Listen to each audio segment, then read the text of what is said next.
So I think I'm finally ready to talk about what happened with my twin flame during our reunion. Um, yeah, I shared that I found out during a routine female exam that I possibly was high risk for cervical cancer. And during that time, I was able to really forgive him. And I put all our issues aside because I just wanted to reunite and have him be my partner. And part of me wondered and knew he felt the same. So I went ahead for a reunion because I wanted my lover by my side. But when that time came, he acted really excited. He acted really supportive. But when it really came time for him to support me, he wasn't able to sustain that. And that's really, really what I needed right now. I really needed someone who could stand by me and be strong and help take some of the burden and the weight off of me. But instead, I again was the one supporting him and propping him up.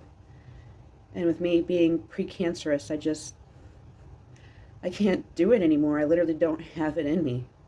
And I think that's maybe what he doesn't understand. It's not that I don't want to. It's not that I can't, because I can. But I'll literally be giving him my life. And right now, all my energy, I need to pull all my energy back towards healing. Um, yeah, to celebrate my life and that of my son's life, I invited him to go to a concert with me. And this was a really cool concert. It was a Trans-Siberian Orchestra concert. And, I hadn't seen them since I was a little kid. And my son's been going through a lot. He just lost one of his cats. And, I knew this diagnosis was going to be, not positive. I didn't know if it was going to be positive for cancer, but I had a feeling it was going to be positive, which it was positive. It's just positive for precancer. And so I knew I needed that night. I needed that night for healing. And I needed him to be able to show up and be able to ground me so that I could stay grounded in myself and for my son. But came that night, it just didn't work out that way. He ended up, a good part of that night at the concert, he ended up texting someone on his phone, and this person is someone who doesn't like me, doesn't approve of our relationship. This is a person who accused me of being a serial killer on the first day that I met my ex. Yeah, I now understand that was a dominance move. He was pretty much claiming dominance over my ex. So yeah, I realized there was never really any place for me in that relationship. There just wasn't. And then after he saw I was upset because he was on his phone, he took this picture of us kissing. And I thought that picture was going to be just for us. Well, he ended up, during the same concert, after I pulled all my energy back, and I just gave my energy to my son, because I'm like, right now my son needs it. I can't coddle this guy. This is what I think in my head. I can't coddle this guy. I can't. I don't have it in me right now. I'm sick. I can't. I need to be the one that's being coddled. And he posted the kissy face on his Facebook, talking all about how he was lucky to go to the concert. There was nothing in that post about, me and my son going through trials and him being strong for us or supporting us. It was all a me post. And I'm like, he said during the concert, he said he was getting overwhelmed.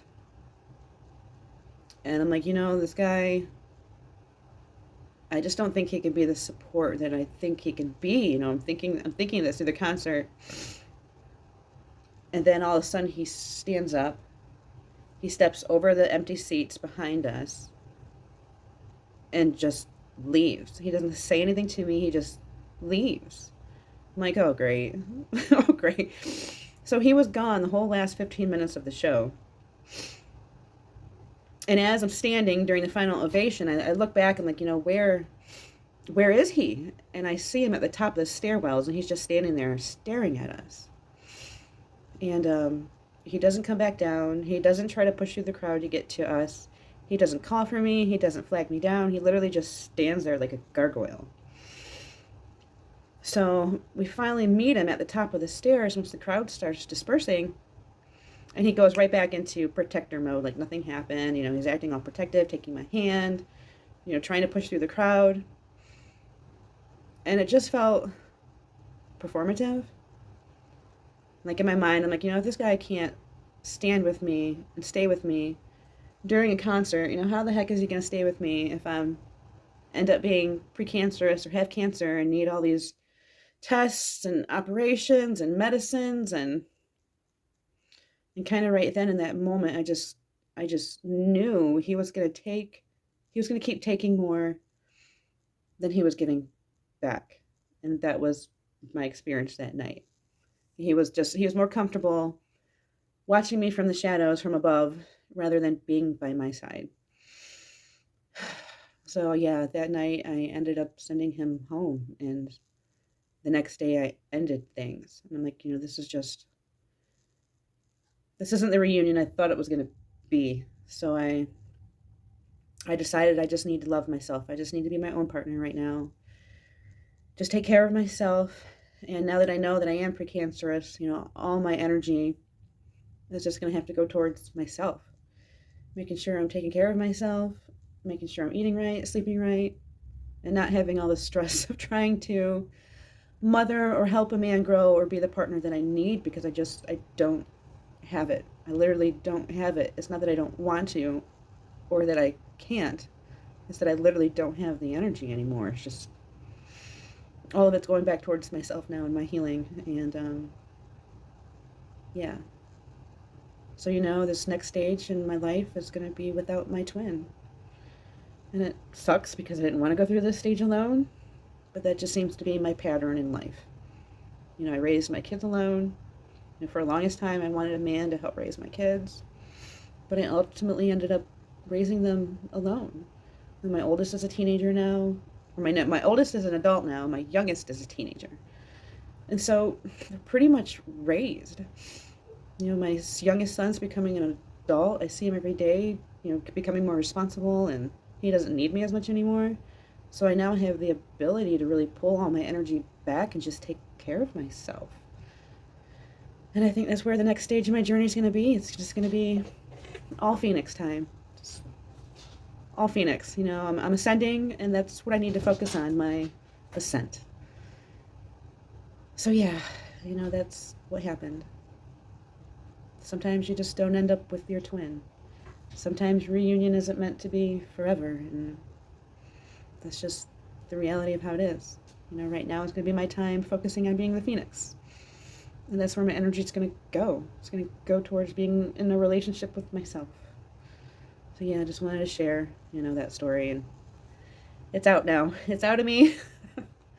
And now I can pull all my energy back. It's just, that's where I need to go. My body's going to fight this cancer. I am going to beat this precancer. My body will push it away because that's what I'm going to tell my body to do. And I really believe in somatic healing and the power of the mind and the power of the spirit. So that's where my energy is going to go, because I deserve a long, happy life. I've given enough of my time to men. And that's just what I feel like. It's time. I can't do it anymore. So yeah, I just wanted to share that. It's my time now. It's the Phoenix time. And I'm really actually excited for that. I've kind of talked about doing this several times throughout my life, but I've never really fully done it. I've always kind of fallen back on, okay, I want a man again in my life. And, the longest time I've really gone without a man is about a year. And that's about how long estimate is going to take to possibly for my body to clear this if I do everything right. And I've already done a good fraction of it.